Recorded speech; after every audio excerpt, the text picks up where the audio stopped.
Muito bem, mais uma noite aqui no Auditório Júpiter, aqui na Gaia, Escola de Astrologia.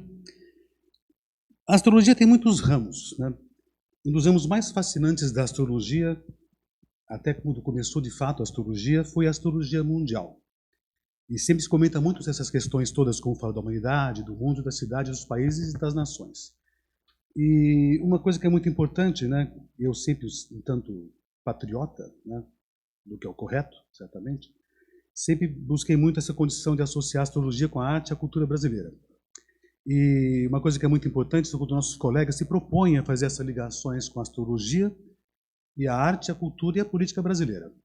E hoje nós temos aqui no nosso auditório, né, Júpiter, aqui na Gaia Sua Astrologia, o lançamento de mais uma edição, mais um volume do livro, A Contente Mãe Gentil, que é de nossos dois colegas que estão aqui ao meu lado, que estão lançando o segundo volume do livro, A Contente Mãe Gentil, rumo ao bicentenário. É o primeiro volume do livro, segundo volume do livro, que terá o terceiro, certamente, né, até 2022, quando teremos o bicentenário do nosso Brasil, nossa Contente Mãe Gentil. Né? Não sei se estão contentes por enquanto, mas certamente gentil. O Pedrão achava, né? Pedro achava isso. Né? Foi escreveu. Temos aqui, então, no nosso auditório, Rui Sá, Silva Barros e Cissa Bueno. Obrigado por terem vindo mais uma vez. Imagina, E muito obrigado. Eu me coloco até numa posição de poder agradecer pela astrologia ao trabalho que vocês fazem em associar a astrologia mundial ao Brasil e explicar como é o nosso país, nossa Contente Mãe Gentil, pela visão da astrologia. Cissa Bueno, que também participa dessa trilogia, que vai ser depois, em breve, essa condição. Cissa Bueno, grande amiga, grande colega, que é do signo de Peixes, por sinal, né? Com ascendente? Ascendente em Leão. Ascendente em Leão. Tem a Lua em Gêmeos. Lua em Gêmeos, também, né? Então, Cissa, a minha gata também participa dos nossos eventos aqui. Cissa, astróloga, escritora e musicista. Fez vários livros já e agora já participa desse projeto também da história do Brasil, vista pela astrologia. Rui Sá Silva Barros também, nosso amigo de sempre, historiador também e astrólogo, editor, né? Fez vários livros também de astrologia por aqui. Mas antes de começarmos nossa conversa por aqui, só para podermos introduzir nosso bate-papo por aqui. Cissa, como foi esse seu ingresso na astrologia? Como é que foi? Se deu essa condição de você enveredar pela astrologia, essa nossa arte?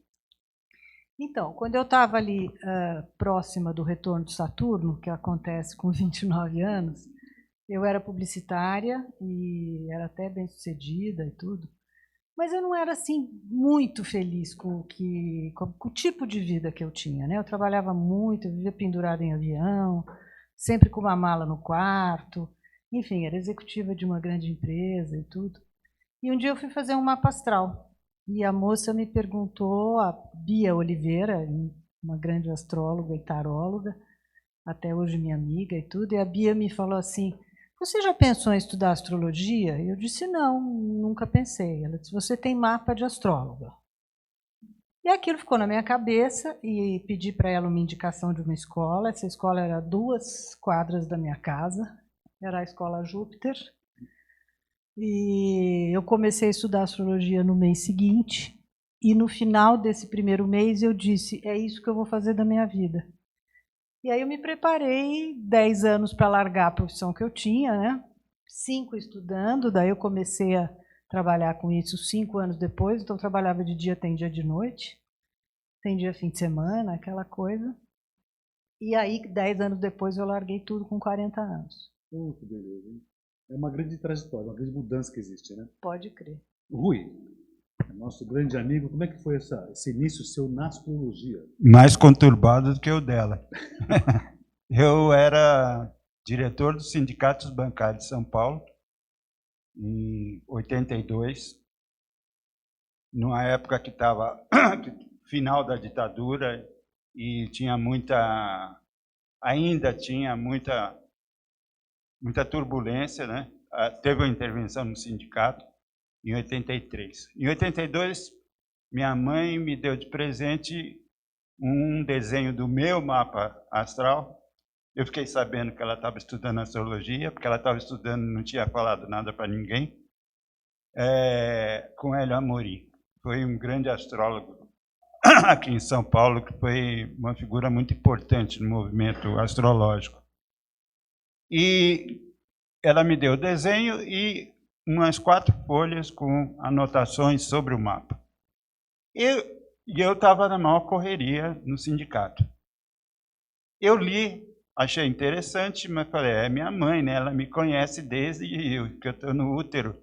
Então, e deixei aquilo separado. Em 83 teve uma intervenção no sindicato, eu voltei a trabalhar no banco, e minha mãe começou a dar um curso para 5 pessoas só.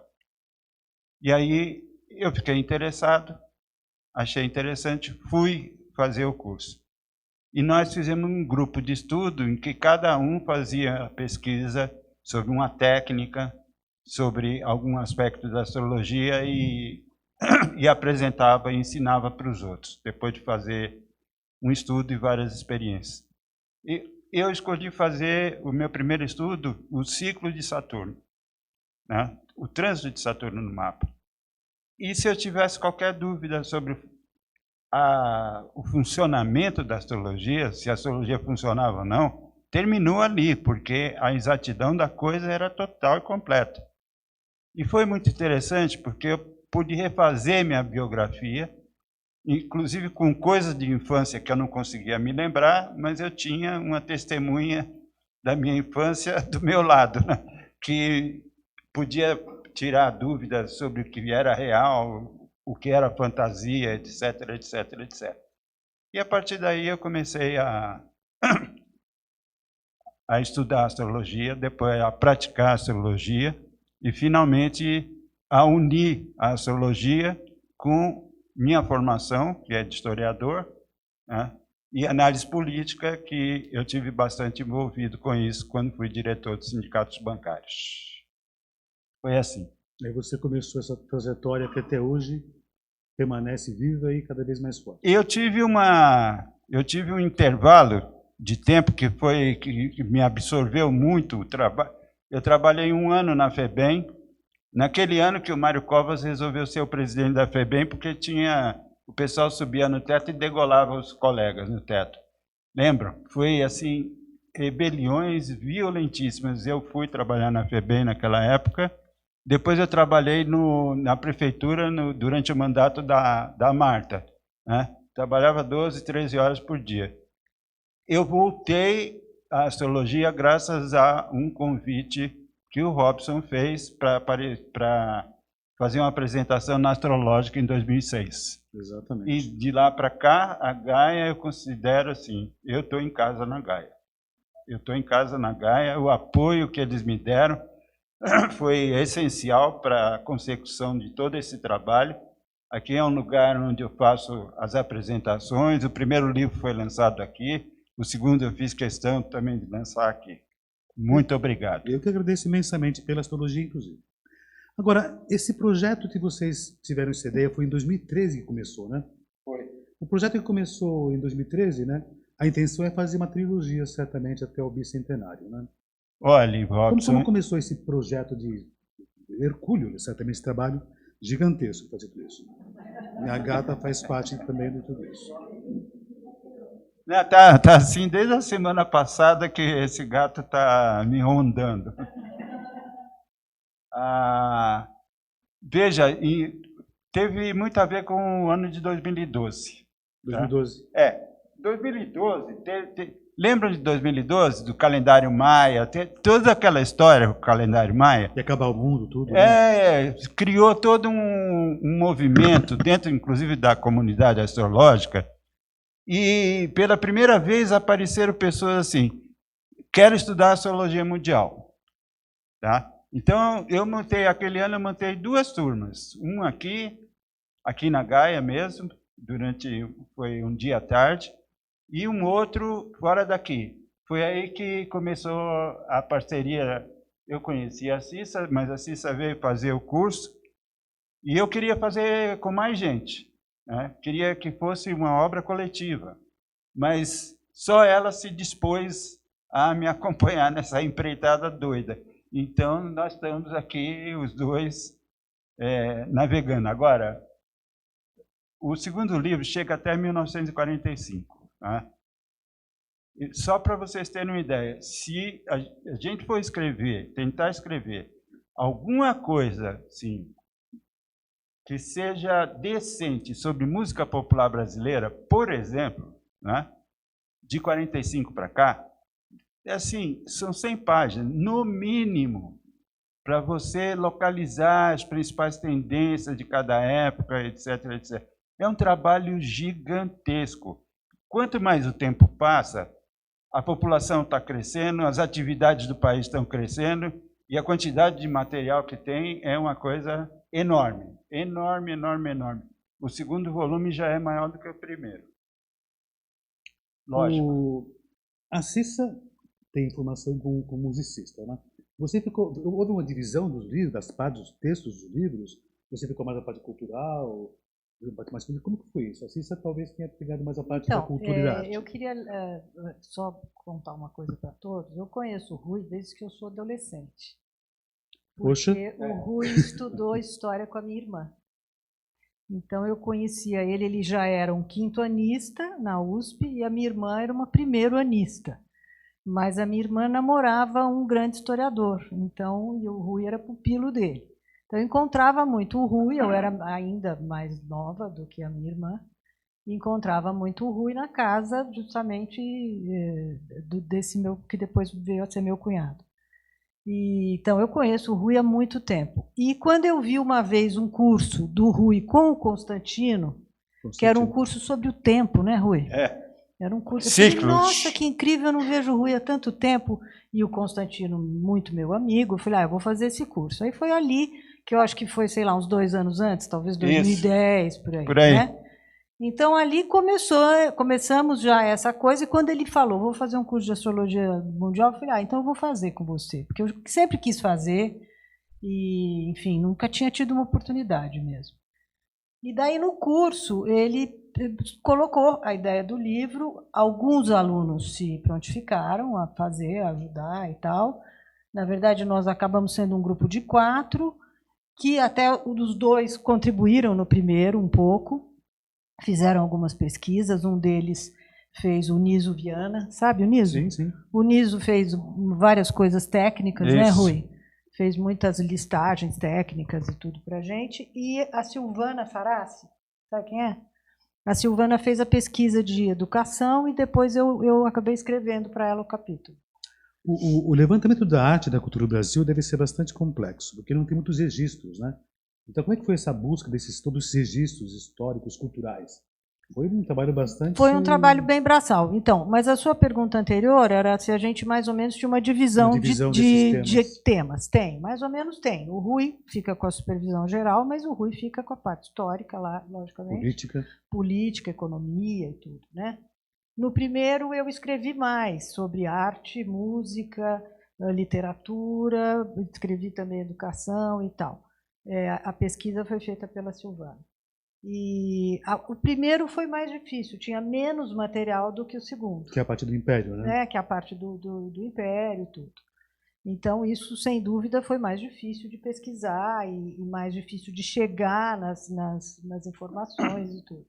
Desse primeiro volume do livro, do História do Brasil, com Tente Mais Gentil, essa parte cultural devia ter muito mais informações ou influência da cultura portuguesa. Mas Sim. Já se formava já um conceito de que era cultura nacional? Já começava um pouco disso? Não. Vai começar alguma coisa a ter um movimento um pouco mais com a chegada de Dom João, né? Que aí chega no Brasil a missão francesa, e aí é que a missão francesa começa a formar os artistas que existiam, né? O que se tinha nos séculos anteriores era música, isso sim, né? Já enfim, com formações, com orquestras e tal, mas ainda um pouco incipiente, muito ligado à questão religiosa. Né? A religiosa também? Muito ligado à questão religiosa. Agora, essa formação do que é a cultura brasileira, de fato, ela começa depois do Império? Como é que é, mais ou menos isso? Isso aí é complicado, mas aparece muito no segundo volume. No segundo volume. A identificação com a arte e a cultura brasileira, de fato, de raiz. Mais no segundo volume que a gente vai que é a partir narrar da República mesmo. Porque ainda no século XIX você tem todo um modelo, né, cultural europeu. Certo. Então, na verdade, a academia, como se chamava, né? A academia, enfim, de Belas Artes e tudo, que também só vai surgir ali pelos anos 50, 60 e tal, ela funcionava nos moldes das academias da academia francesa, né? E com e isso era completamente distante do povo e da cultura popular. Então isso vai acontecer mesmo no começo do século. Agora essa cultura brasileira, mais de raiz mesmo, primitiva, tem registros da cultura indígena, por exemplo? Tem algum registro? Pouco. Se perde pouca coisa, né? Pouquíssima coisa. É impressionante quem começou a ter um contato maior e a fazer algum tipo de registro, foi o Marechal Rondon. Tá? Ele tinha que instalar postes elétricos, né? A linha telegráfica. E ele enveredou pelo Mato Grosso e começou a entrar na floresta, subir e entrar na floresta. E aí entrou em contato com populações indígenas que nunca tinham visto homem branco. Né? A gente começa, o segundo volume, começa falando o seguinte: quando a República foi proclamada, o Estado brasileiro não conseguia abranger metade do território nacional. Tá? Quer dizer, ter soberania, presença e soberania em metade do território nacional. A outra metade estava totalmente, tinha um povoado aqui, outro ali, outro ali, outro ali. Numa das excursões que ele fez, teve um antropólogo que veio a ser uma pessoa bastante importante na cultura brasileira, o Roquete Pinto. Sim. O Roquete Pinto foi com ele, tá? E começou a fazer gravações dos cantos indígenas, por exemplo, nas tribos que ele chegava, e começou a fazer gravações. Isso teve uma influência grande na obra do Villa-Lobos, tá? Que passou horas e horas na Biblioteca Nacional no Rio, tá? Ouvindo esses cantos, transcrevendo esses cantos e usando essas melodias e fragmentos de melodia em várias composições. Então teve todo um processo da formação do que seria a arte e a cultura de fato brasileira mesmo. Né? Teve, lógico, teve, mas só que o registro dela começou a sair muito tarde. Né? Na realidade, por que o segundo volume pega da Proclamação da República, que acabamos de comemorar 130 anos, na dívida ainda, né? A República está nos devendo, ou nós estamos devendo alguma coisa para a República, porque não está consolidada, a noção de coisa pública no Brasil ainda é muito frágil, precária. Depois que até 45, quando eu acabei, estava tudo pronto, eu falei, que subtítulo eu vou dar? Aí veio Em Busca do Nacional. Por quê? Porque era a coisa mais presente que existiu durante todo esse período que está sendo analisado. Essa é uma questão que tem vários aspectos, Douglas. Desculpe. Douglas está aqui também. Douglas está aqui. Tem vários aspectos. Primeiro, a questão do atraso do país. Tá? Na década de 1880, os intelectuais, que eram uma fração assim, minúscula do país, não chegavam a 1.000 pessoas envolvidas no processo intelectual. Isso que ano, mais ou menos? 1880. Tá. Né? Descobriu assim que o país estava atrasado. Eles já sabiam que em relação à França e à Inglaterra estava muito atrasado. O que eles descobriram é que estava atrasado em relação aos Estados Unidos e à Argentina. Tá? Então, isso era uma coisa que começou a incomodar. Né? E aí vinham as explicações. Por que está atrasado? Porque tinha monarquia ainda, porque tinha escravidão, porque esse clima tropical não ajudava, que era uma explicação corrente na época, e, finalmente, porque era o povo miscigenado. E a miscigenação era um mal. Era indício de degeneração, segundo a teoria de um francês, o Conde Gobineau, que foi cônsul da França no Rio de Janeiro na metade do século XIX. Essa teoria era muito forte. O que vai dissolver essa teoria da degeneração do povo miscigenado, né? Um dos principais veículos de combater isso foi o teatro de revista no Brasil, que é uma invenção francesa, mas se adaptou muito bem no Brasil e em 30 anos virou uma arte absolutamente importante, né? Um primeiro veículo, entende, de discutir o que é brasilidade, nacionalidade, etc, etc. Então, eles achavam que a gente estava atrasado nesses aspectos. Depois, outras explicações começaram a aparecer, né? Manuel Bofill, por exemplo, em 1905, lançou um livro. Ele é um médico, um pedagogo, que foi fazer um estágio na Europa e ficou louco da vida porque os europeus, conversando com ele ou nos jornais, falavam das republiquetas latino-americanas, que era um povo insubordinado, que toda hora dava um calote, etc, etc, ou toda hora tinha um golpe militar por aqui, né? E ele escreveu um livro que o título era América Latina, Os Males de Origem, 1905. E ele falou: o grande problema da América Latina, ela é como é por causa do tipo de colonização que ela teve, né? Tanto os portugueses quanto os espanhóis, os reinos portugueses e espanhóis, parasitaram as colônias aqui nas Américas. Mas isso ia muito contra a mentalidade predominante. O Silvio Romero, por exemplo, que era uma pessoa que achava que a miscigenação era um problema e tarará, tarará, atacou esse livro violentamente e ele ficou meio que esquecido até a década de 50. Né? Posteriormente, gente como Alberto Torres, por exemplo, Oliveira Viana, falaram: o atraso do Brasil é porque a República descentralizou tudo. Nós precisamos de um Estado forte, né, para construir uma nação. Alguns deuses devem ter ouvido as preces deles, porque aí veio Vargas, né, em 1930, que centralizou mesmo a coisa. O Oliveira Viana sobreviveu ao fim do Estado Novo. E depois escreveu um livro dizendo que tinha se enganado, que o Brasil passou por uma centralização violenta, mas o atraso continuava. Essa questão, na realidade, ela só vai ser redefinida depois da década de 50, quando aparece um conceito expresso em uma palavra só, que resumia uma série de questões enormes: subdesenvolvimento. Descobriram que os países da América Latina eram subdesenvolvidos, né? Um segundo aspecto da questão era o seguinte: onde está a raiz do povo brasileiro? Os cariocas, já com teatro de revista e na passagem do século XIX para o século XX, eles achavam assim: o Rio de Janeiro é um resumo do Brasil, porque gente do Brasil inteiro vem para o Rio de Janeiro para trabalhar, principalmente os artistas, né? As editoras estavam no Rio, a Academia de Belas Artes estava no Rio, o Conservatório de Música estava no Rio, a primeira indústria fonográfica do país estava no Rio. Então, tinha um fluxo grande para o Rio de Janeiro, né?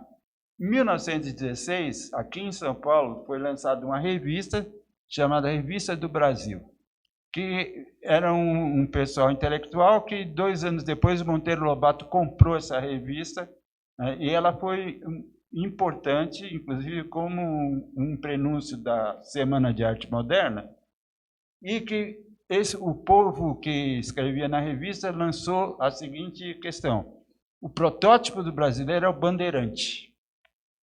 É o bandeirante, o pessoal que saía daqui de São Paulo. Lógico que o apresamento de índios sumiu, né? Sumiu totalmente. Eles glorificaram os bandeirantes e o apresamento sumiu. E, finalmente, um terceiro aspecto desse grande... Depois o Gilberto Freire, no Recife, já em 26, começa a lançar a ideia que aquela civilização canavial que se desenvolveu no Nordeste era o protótipo raiz do povo brasileiro, com a miscigenação, a família patriarcal, etc, etc, etc, como ele expôs seguidamente, ele consolidou no Casagrande Senzala de 33. Bom, tudo estava equivocado da seguinte maneira, né? O Brasil é um país imenso, né? Com regiões que tiveram colonização diferente, que andam em ritmos diferentes e que produzem culturas totalmente diferentes. Se você pega, por exemplo, o que o Gilberto descreve em Casagrande e Senzala, descreve do Rio Grande do Norte até o sul da Bahia. Tá? Aquela descrição que ele dá, antropológica do povo, de como funcionavam as instituições, está perfeito para o litoral que vem do Rio Grande do Norte até o sul da Bahia. Agora, você anda 100 quilômetros para o interior, você tem o semiárido, que tem uma cultura totalmente diferente da cultura canavial do litoral. Não dá para falar que aquela é a matriz brasileira, né? Como o Euclides da Cunha vai descobrir, quando ele vai ver Canudos, ele vê que existe um povo sertanejo que tem uma cultura, tem uma economia própria, etc, etc, etc. Onde está o denominador comum disso tudo? Esse é o Mário de Andrade, por exemplo, foi outro, que achou assim, ele começou a fazer pesquisa de folclore musical e ele falou, nossa, quanta diversidade que tem. Mas, quando as pesquisas se aprofundarem, vão perceber que existe um denominador comum, tá? Da música folclórica, lá do Pará até o Rio Grande do Sul. Não existe. Não existe esse denominador comum.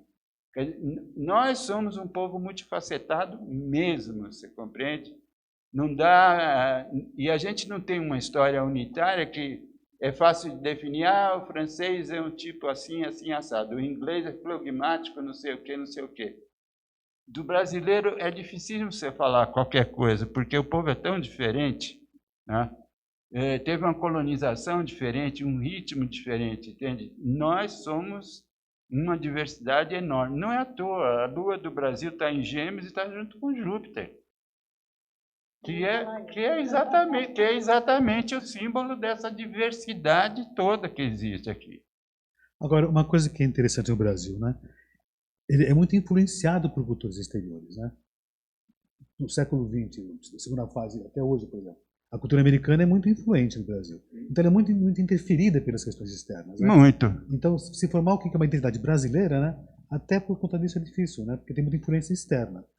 E o povo vai se envolvendo com essas culturas todinhas, até por conta da Lua em Gêmeos, Lua em Júpiter, junto a Júpiter nessa condição também, né?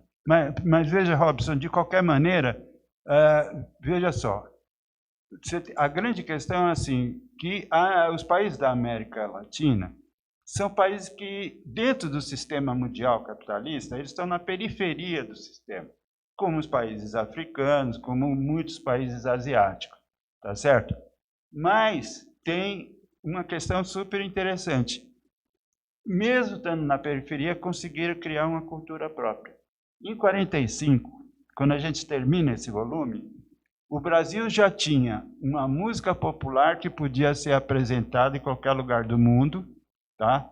Sem passar nenhum tipo de vergonha. Uma música de concerto que podia ser apresentada também, especialmente com Vila Lobos, que já estava se apresentando, era conhecido na Europa, gravado pelo Rubinstein e tudo mais.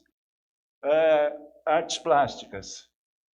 Sim, já tinha tido a Semana de 22, vários outros exemplos, os pintores todos que os nossos impressionistas, né? E Tarsila, e, enfim, que já tinham uma arte brasileira e tudo. E uma circulação internacional. E uma circulação internacional, um conhecimento internacional.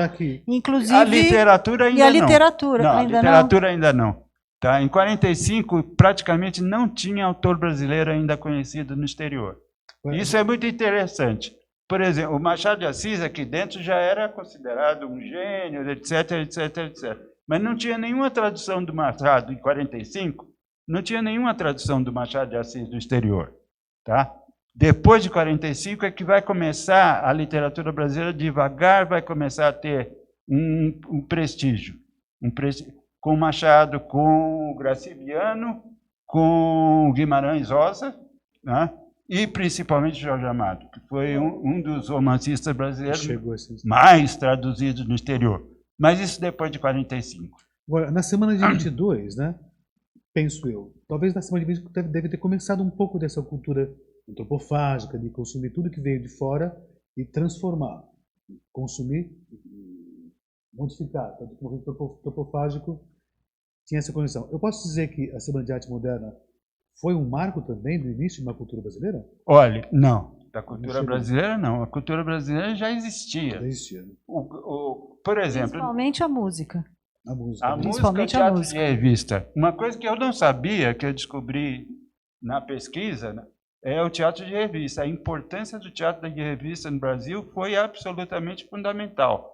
Inclusive, depois que ele entrou em decadência, muitas atrizes e atores do teatro de revista, televisão, foi tudo para televisão. Isso começa que ano, mais aproximadamente? O teatro de revista começa para valer mesmo em 1886. Nessa época já. Já. Né? E começa assim, com uma coisa bem brasileira.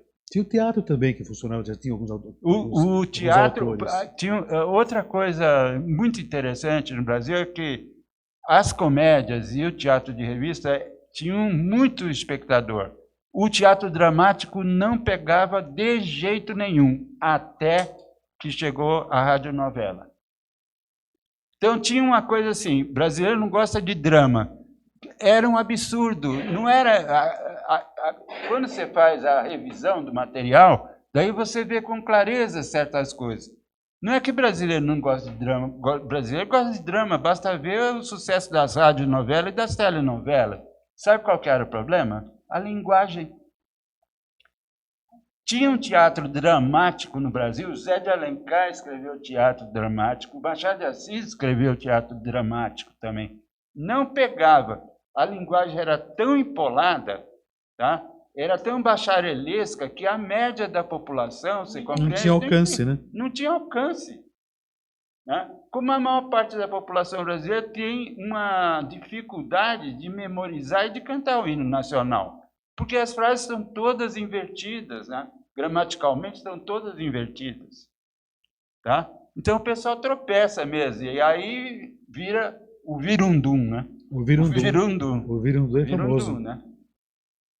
Então, mas na música, desde também mais ou menos 1880, você tem o choro, o machixe, né? Como que chama?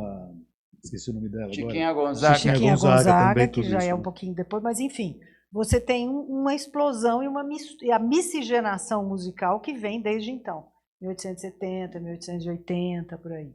E o choro é já a grande expressão O samba ele começa em que ano nacional. mesmo? Samba, O samba em 1917, que oficialmente. fez 100 anos recentemente, né? Exatamente. Que também é um pouco dessa cultura que foi É uma aglutinada, né? fusão.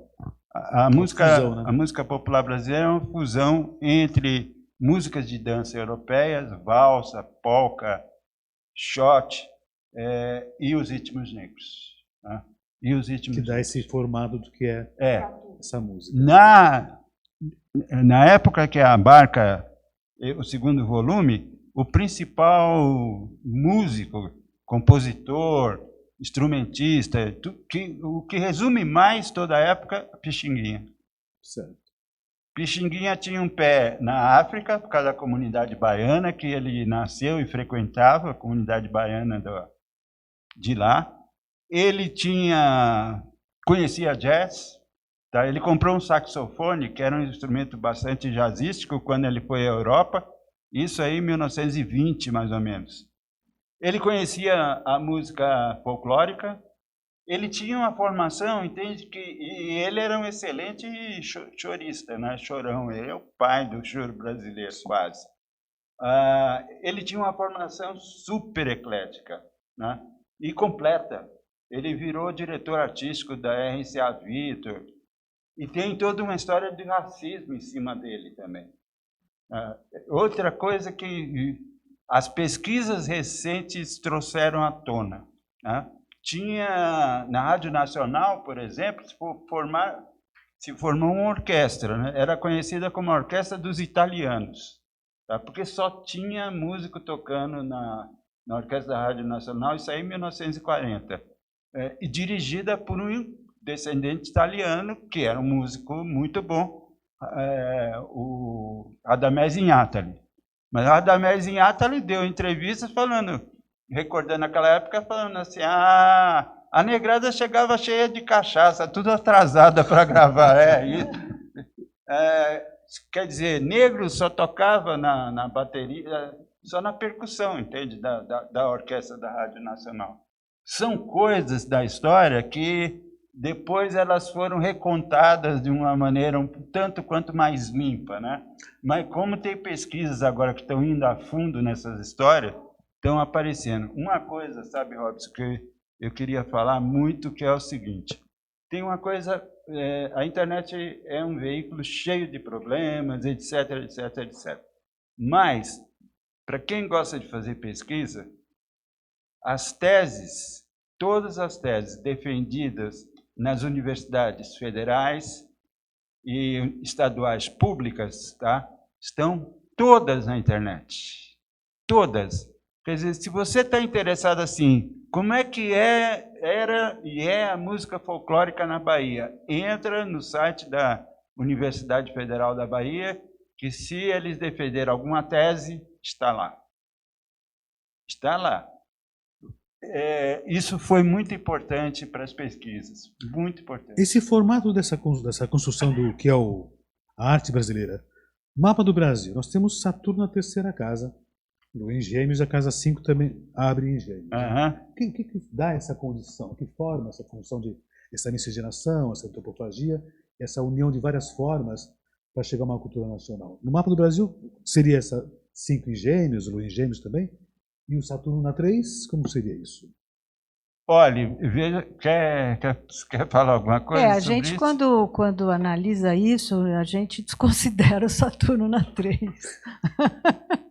Né? O Saturno é talvez um dos mais graves problemas do nosso mapa. Eu acho que é a Lua em Gêmeos mesmo, né? Com o Júpiter na 4, que já é também, digamos, a sede do povo, né? E a casa 5 em Gêmeos, sim, porque a casa 5 é a casa de todas as manifestações artísticas e tudo. Aí você tem que pegar o Mercúrio, que vai estar lá em Virgem.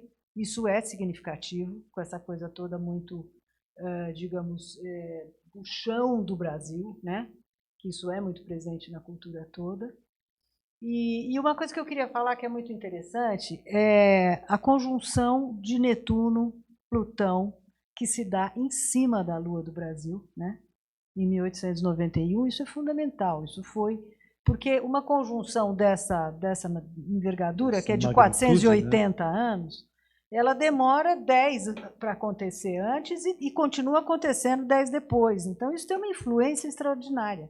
E em cima, exatamente, da Lua, Júpiter do Brasil. Então, a gente pode dizer, talvez, Rui, que a cultura nacional começou ali, digamos, quer dizer, ali foi um start, né? Começado pela música. E essa coisa dessa lua, né? Que tem tudo a ver com o samba no pé, com a bola no pé, com... Enfim, que somos nós, né? Mesmo, que é o que é o Brasil, nós, né? naturalmente. Olha, Robson, a propósito de Saturno, né? Para a gente não deixar também a coisa denegrir Saturno.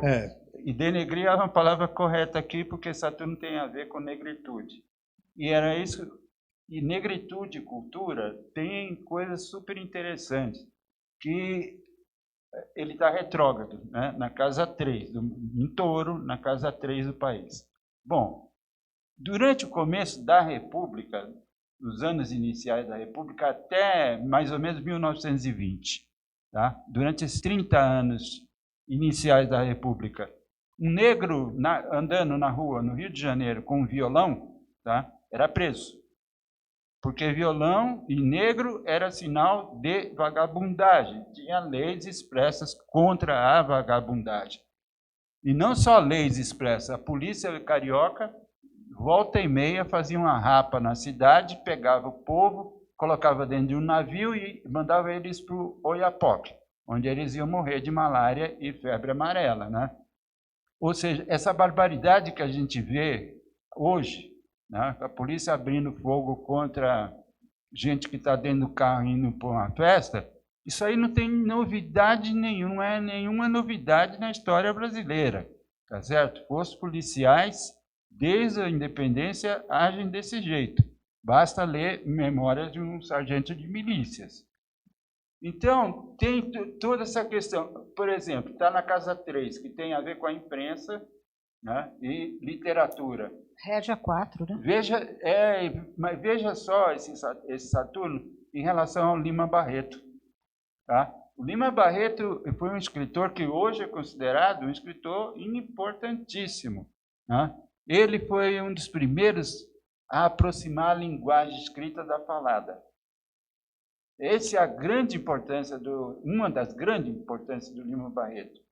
O Lima Barreto escreveu um livro, O Triste Fim de Policarpo Quaresma, que é uma zombaria tremenda sobre o Estado da República, né? O começo, especialmente, da República Brasileira, com Floriano Peixoto e aquela coisa toda. Ele teve crise de alcoolismo, foi internado em hospício, né? Então, o que ele relata ali no Triste Fim tem a ver com a história pessoal dele. Ele era negro, tá certo? Quer dizer, teve gente que achou que ele devia estar na Academia Brasileira de Letras. De jeito nenhum. Futebol no Brasil. Quando que um clube conseguiu finalmente colocar um negro dentro de campo? Só em 1923, o Vasco da Gama. O futebol negro não jogava. Não jogava. Tá? Só a partir de 23, quer dizer, perderam um tempo terrível. O futebol brasileiro perdeu tempo terrível com essa história. Então, sabe, tem essa coisa do... E é uma oposição a Marte, né? Do Saturno retrógrado, oposição a Marte, né? Aliás, gente, a gente pode começar também a correlacionar as coisas, né? Completou 130 anos de República outro dia. Marte agora, hoje, né, esses dias, entrou em Escorpião. Voltou ao lugar que ele estava no mapa da independência, né? Em oposição a Saturno. Aí o que acontece? Entre outras coisas, né, delirantes que acontecem no Brasil hoje em dia, o que acontece? Designaram um negro para dirigir a Fundação Palmares, tá certo? Esse negro posta nas redes sociais que a escravidão foi uma boa para os negros, né? Que não existe racismo no Brasil e que é preciso extinguir o movimento negro. O Brasil é surreal, de fato, né? Não, o melhor o Brasil é um país muito interessante. Isso negro. Agora, o melhor de tudo foi o seguinte: esse negro tem um irmão que é produtor cultural, que encabeçou um abaixo-assinado para acabar com essa indicação do irmão dele e designando o irmão como um capitão do mato moderno. O Brasil é muito interessante. Vocês compreendem? Quer dizer, o Marte e Saturno é uma violência que está ali o tempo todo, que às vezes explode, às vezes está implícita, mas está, né? E que envolve a população negra e parda no Brasil. Não tem a menor dúvida. Isso que acabou de acontecer é inacreditável. Marte voltou para o lugar dele no mapa, sai uma besteira desse tamanho, entendeu? No Brasil sempre tem aquela tendência de fazer um branqueamento da nação. Né? Não, sempre com certeza... branquear a nação brasileira, né? A ideia de trazer imigrantes europeus era também uma ideia de branquear higienização a nação. branca. Né? O teatro de revista colaborou muito para mostrar que a miscigenação era uma coisa boa. Tá? E depois o Gilberto Freire vem a proclamar isso. E no Estado Novo, o governo admitiu, né, que a miscigenação era uma realidade e era uma coisa boa para o país. Embora muitos dos ministros do Vargas fossem racistas, antissemitas. Teve antissemitismo no governo Vargas, né? Não queriam, e foi dramático, porque os caras estavam começando a perseguição dos nazistas, queriam vir para o Brasil, ou vir para as Américas, e o governo soltou uma instrução sigilosa para os diplomatas, para os embaixadores em países europeus, para não aceitar dar visto para os judeus. O Guimarães Rosa era cônsul na Alemanha, se eu não me engano, Hamburgo, e ele e a mulher traficaram um monte de gente para cá, de judeus para cá. Traficaram, né? Tem um embaixador brasileiro na França que também deu um jeito de dar visto e tudo mais. Mas teve coisas desse tipo, você compreende? Era assim, o Vargas recebia o mulato Orlando Silva no palácio. Tá? Então, o mulato manco para ir lá cantar, que tinha uma voz maravilhosa, absolutamente maravilhosa, tudo bem. Tá certo? Agora, para frequentar outros lugares e tarará, tarará, quer dizer, era assim. Eu escolho os negros que traficam aqui dentro, que podem circular Só para aqui diversão dentro. só, né? É. Só para diversão de fato mesmo, né? Quer dizer, no mundo do entretenimento, do esporte, tudo bem, você Agora, compreende? no mundo político já não. No político já é mais complicado.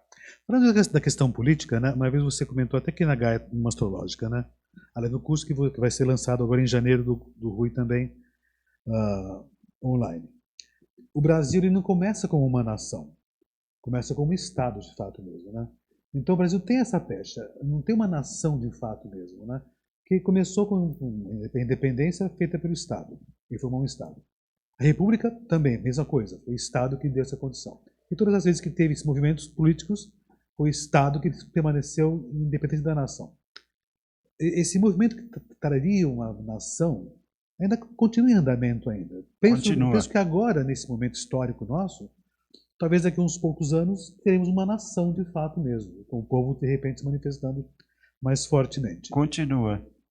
Olha, uma nação é uma comunidade imaginária, tá certo? Um historiador que definiu nação desse jeito, e que é uma definição brilhante. Por que é uma comunidade imaginária? Porque, assim, eu estou aqui em São Paulo, nunca fui a Manaus, não conheço, devo ter conhecido algumas pessoas de Manaus na vida. Mas, de repente, se eu vou a Brasília e vem alguém de Manaus e a gente se encontra em Brasília, a gente pode conversar, temos algumas coisas em comum. Não muito, tá? Não muito, você compreende? Mas temos algumas coisas em comum. Né? Nós vivemos sobre o mesmo Estado, sobre as mesmas leis, usamos a mesma moeda, falamos a mesma língua. Com sotaques e gírias meio diferentes. Né? Agora, menos, mas até um tempo atrás, tinha uma coisa que paralisava todo o país e unia todo o país. Um jogo da seleção brasileira. Vocês conseguem lembrar de outro tipo de acontecimento no país que conseguisse unir todo o país inteiro? Não. Tá? Quer dizer, essa é a nação. Veja só, você vai aqui no centro de São Paulo, você ali no centro, você tem a Rua José do Patrocínio, Clóvis Bevilacqua, né? Quintino Bocaiúva, um pouco adiante ali você tem a Praça da República. Se você for no Rio de Janeiro, você vai ver a mesma coisa no centro. Muitas personagens ligadas ao processo abolicionista e republicano são nomes centrais. E isso acontece em várias cidades, especialmente nas capitais brasileiras. Por que será?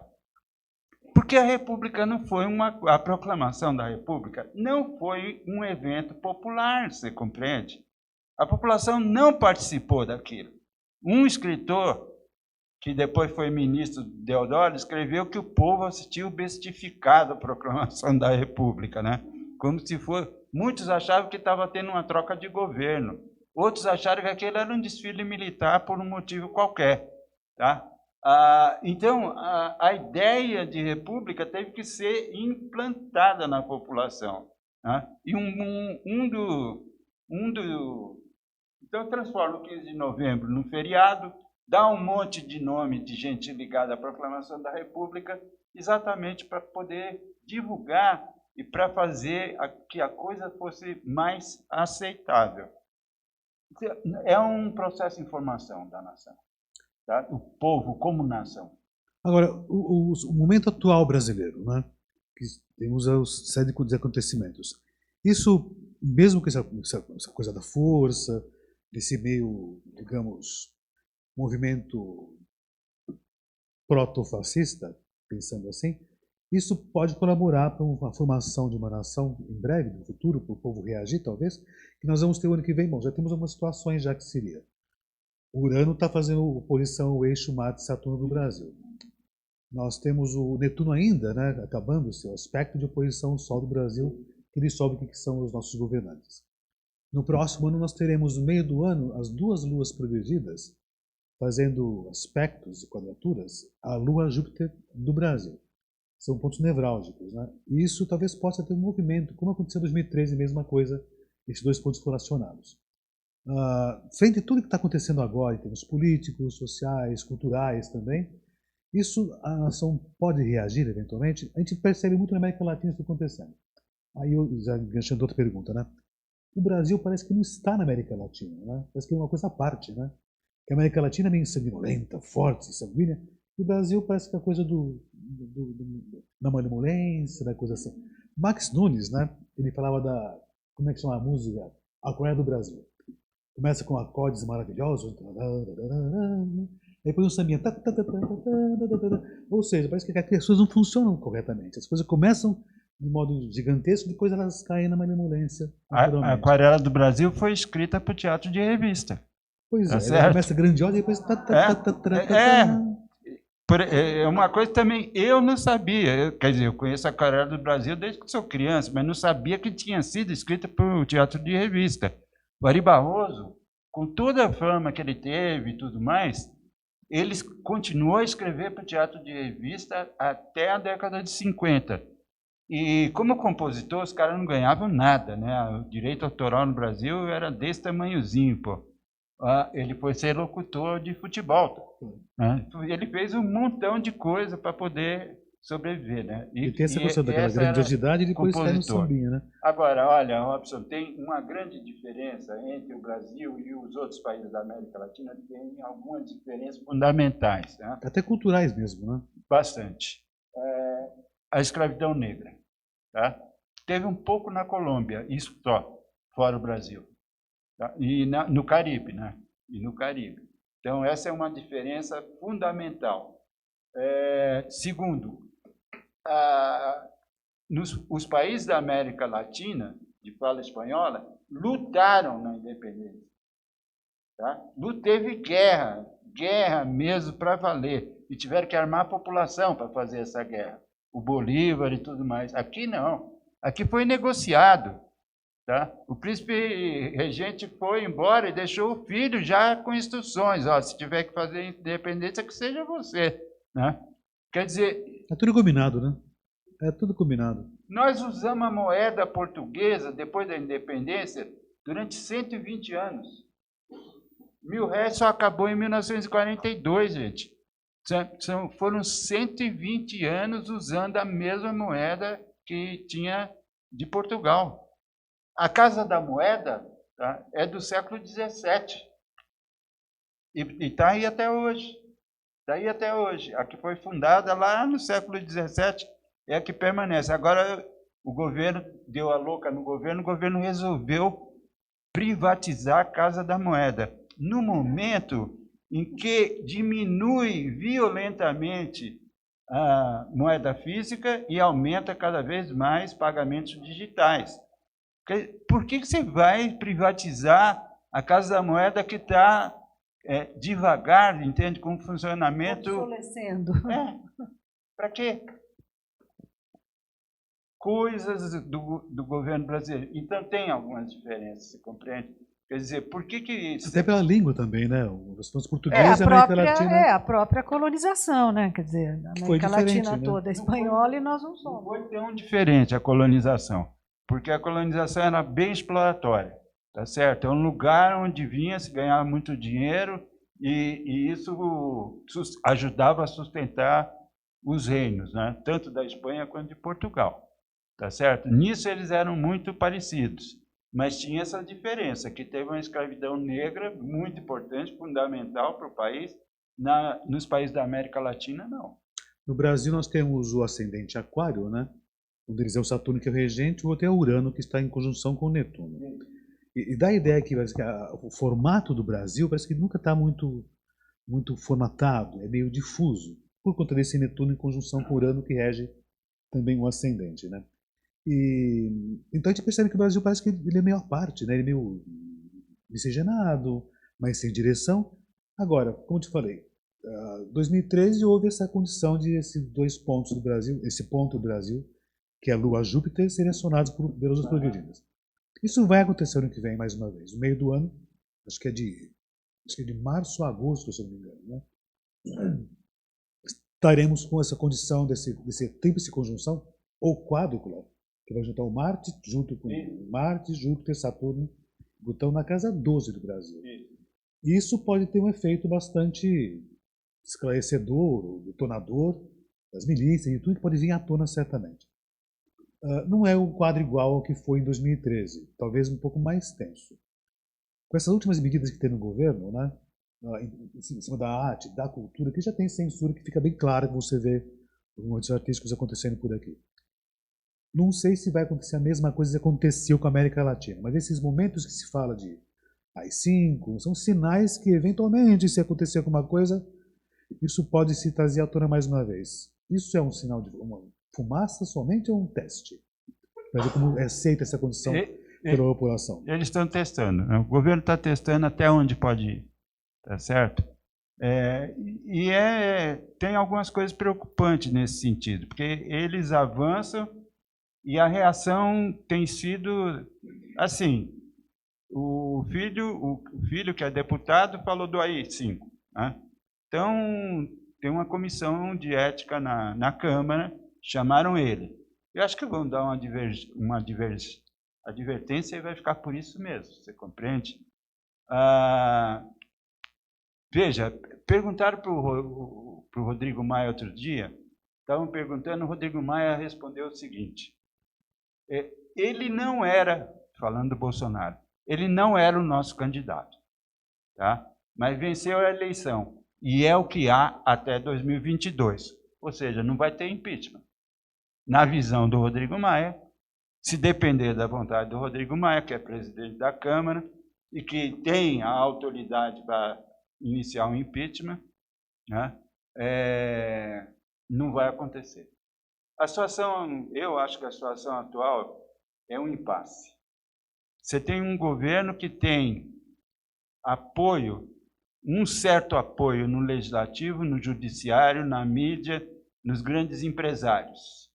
Como disse o Rodrigo Maia, ele não era o nosso candidato, mas é o que está aí, né? E como eles percebem que o país está em crise política desde 2013 e a eleição de 2018 não resolveu a crise política, para eles não interessa balançar mais o barco. Porque tirar o Bolsonaro e deixar o Moro subir pode complicar agravar ainda mais essa crise política. Do outro lado, você tem as oposições fragmentadas, que não conseguem levar gente suficiente para a rua, para ter, né, uma massa de gente que possa fazer efetivamente pressão, que não tem número no Congresso para iniciar um processo de impeachment. Então, você tem uma espécie de impasse. Nesse impasse, onde o velho não morre e o novo não consegue nascer, tem patologia todo santo dia, patologia política e social, todo santo dia. Todo santo dia. Nós estamos nessa situação. Agora, o que está acontecendo é que a economia não está ajudando o governo, ao contrário. Tá?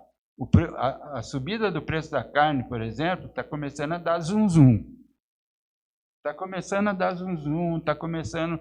Porque é uma coisa que bate imediatamente em todo mundo. Eu estava tendo uma conversa com a Roberta e a Júlia antes da gente vir aqui para dentro.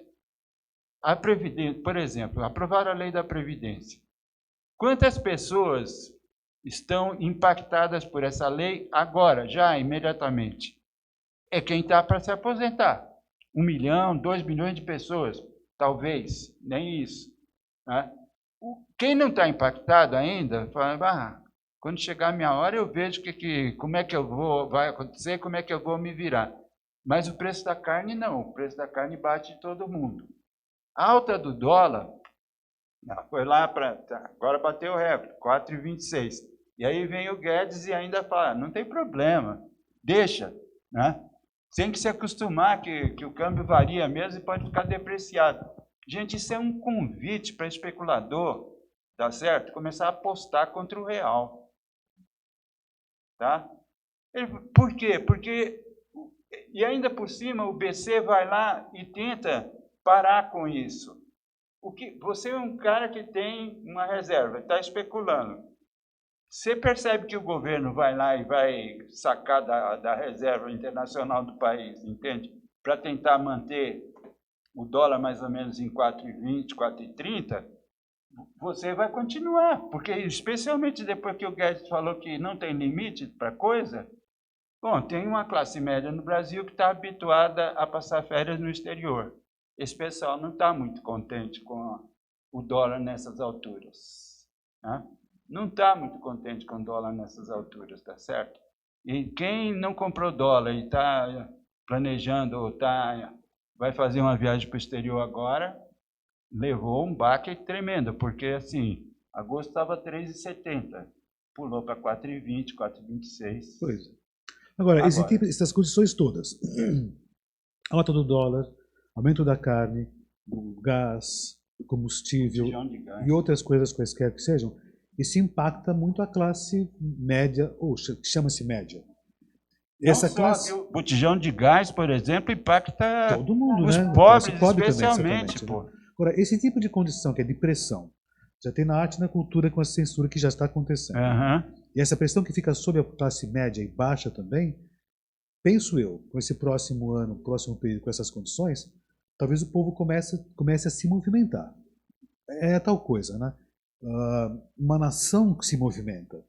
E essa nação brasileira ela é meio dispersa, ela não é totalmente única, né? Então, ainda talvez possa ter um projeto de um movimento qualquer no próximo ano. Olha, veja, por favor, se você...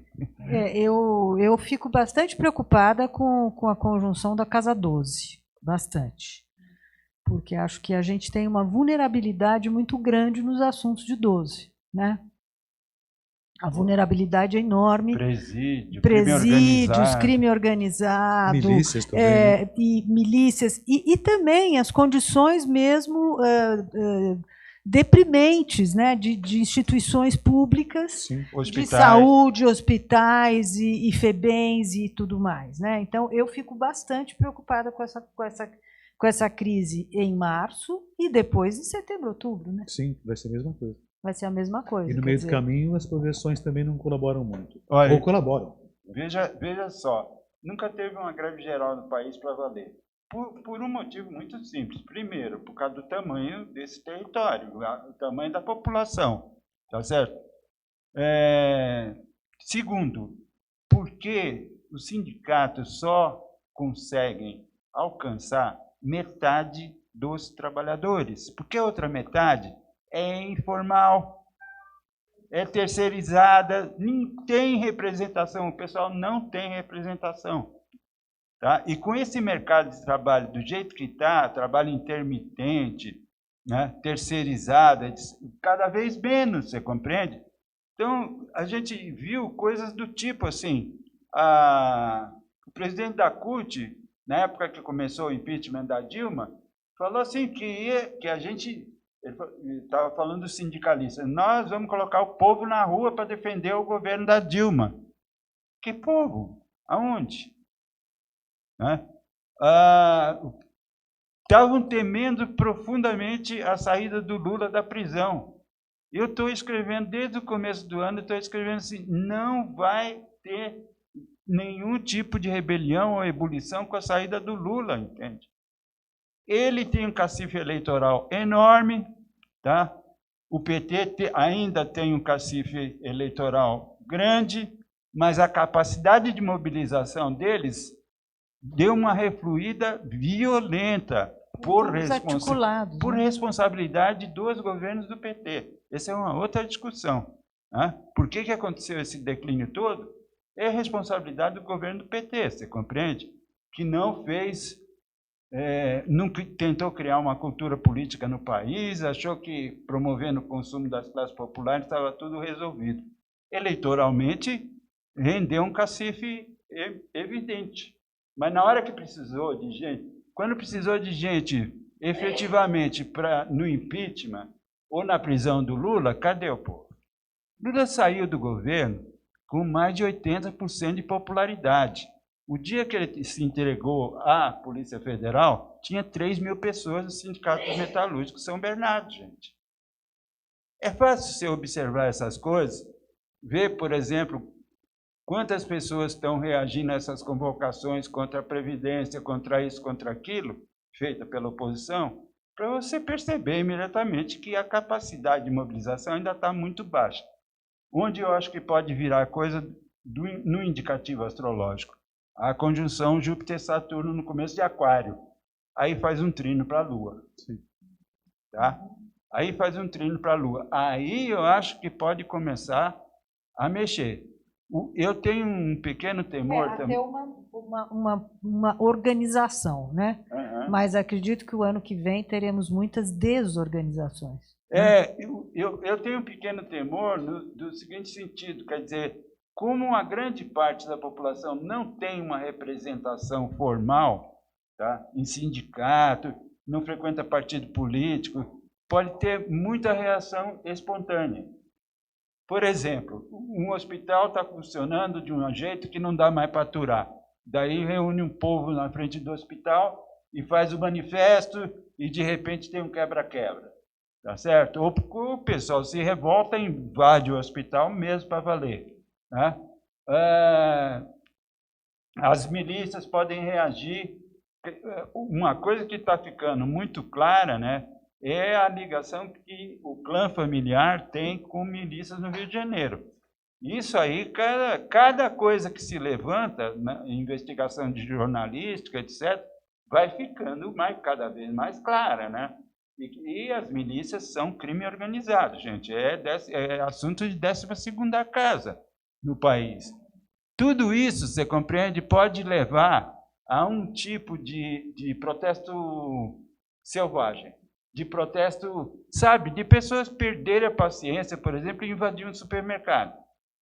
Esse tipo de coisa eu acho que pode acontecer no ano que vem. Exatamente porque não tem representação, não tem organização, uma organização mínima que represente essa população toda, né? Eu acho que o que aconteceu no Nordeste é uma coisa impressionante e muito ruim, de um ponto de vista. O povo viu o óleo chegando, chegou na praia, viu que o governo federal nem os governos estaduais estavam fazendo absolutamente nada, né? O que eles fizeram? Se voluntariaram e foram lá fazer o trabalho. Aí começou toda uma cobertura jornalística e tudo, o governo federal se mexeu um pouco e os governos estaduais do Nordeste também.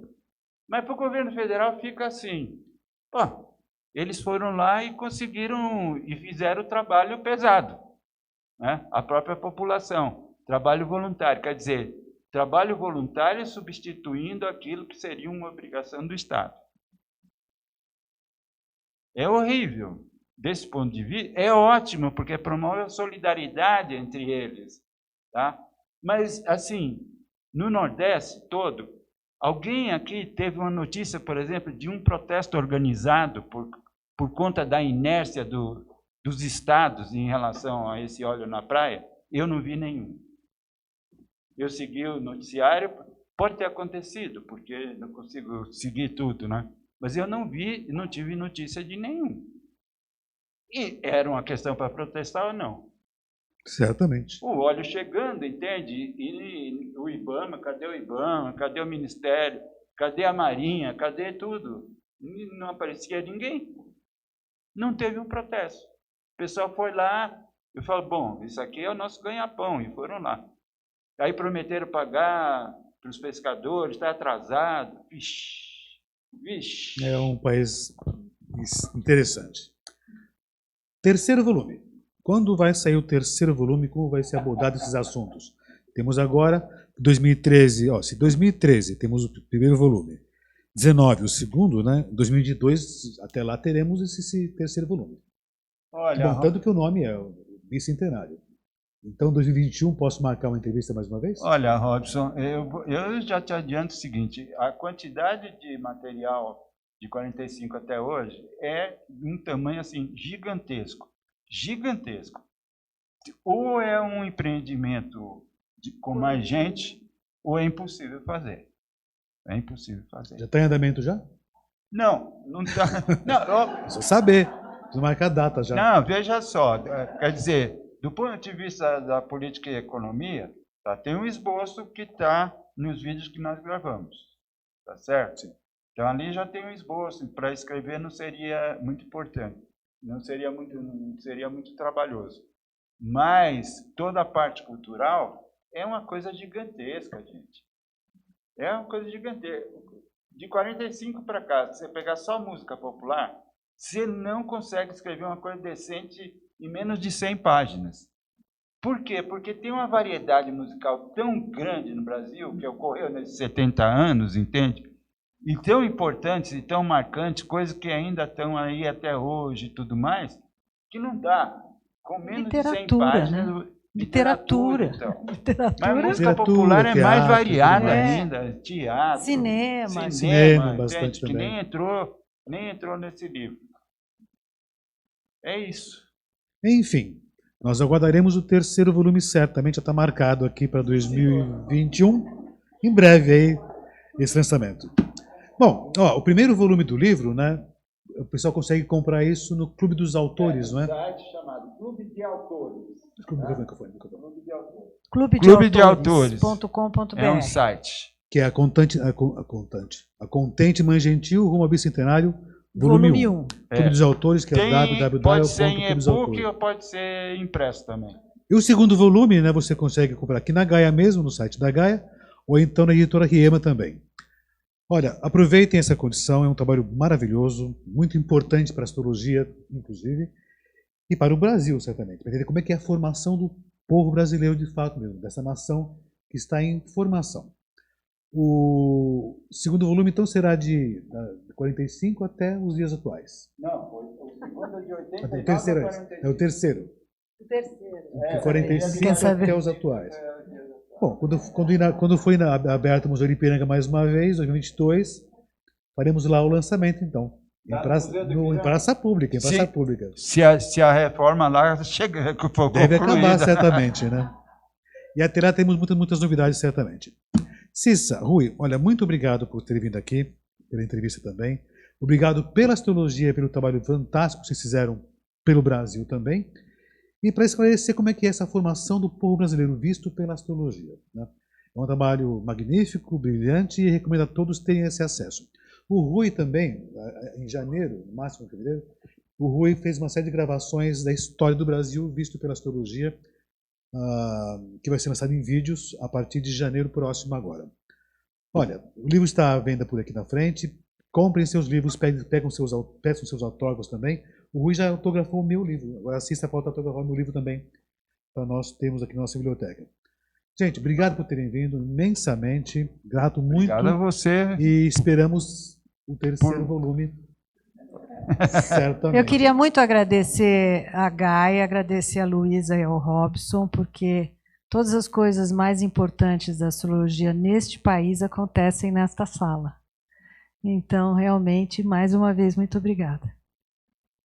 Aqui estou em casa. Muito obrigado.